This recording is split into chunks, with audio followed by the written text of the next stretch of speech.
राजा परीक्षित को मुक्ति क्यों मिली। राजा परीक्षित माता के गर्भ में थे, तभी उनको भगवान श्री कृष्ण के दर्शन हो गए थे और उनकी कृपा से अश्वत्थामा के ब्रह्मास्त्र के जलाने पर भी वो नहीं मरे। राजा परीक्षित एक दिन अपना खजाना देखने भंडार गृह में गए। वहाँ उन्हें एक बेहद सुंदर मुकुट पड़ा मिला। वो मुकुट जरासंध का था और भीम के द्वारा जरासंध के वध बाद उनके पुत्रों से छीन कर लाया गया था। इसलिए जब भी वो मुकुट पहनते, कलयुग उन पर हावी हो जाता। और एक दिन जंगल में उनसे ऐसी ही एक दृष्टता हो गई।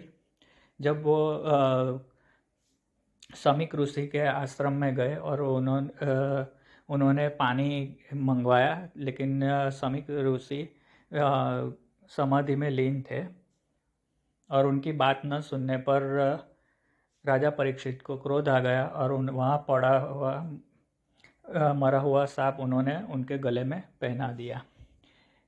थोड़ी देर बाद ब्राह्मण का पुत्र आया और उसने अपने पिता के गले में ये मरा हुआ सांप देखकर उसे भी बड़ा क्रोध आया और उसने राजा परीक्षित को श्राप दे दिया कि 7 दिन बाद ऐसे ही एक नाग से राजा परीक्षित की मृत्यु होगी।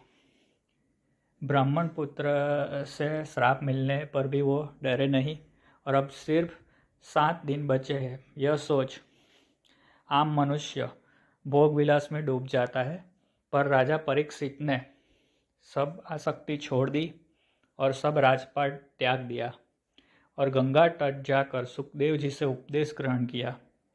राजा परीक्षित ने 7 दिन बिना अन्न जल ग्रहण किए भागवत का श्रवण करते करते अपना चित्त भगवान श्री कृष्ण के चरणारविंद में समर्पण कर रखा था। 7 दिन बाद जब तक्षक नाग काटने को आया तो पहले से ही राजा परीक्षित अपना शरीर छोड़ चुके थे। इस तरह उन्होंने कलयुग के प्रभाव में न आते हुए मुक्ति प्राप्त कर ली।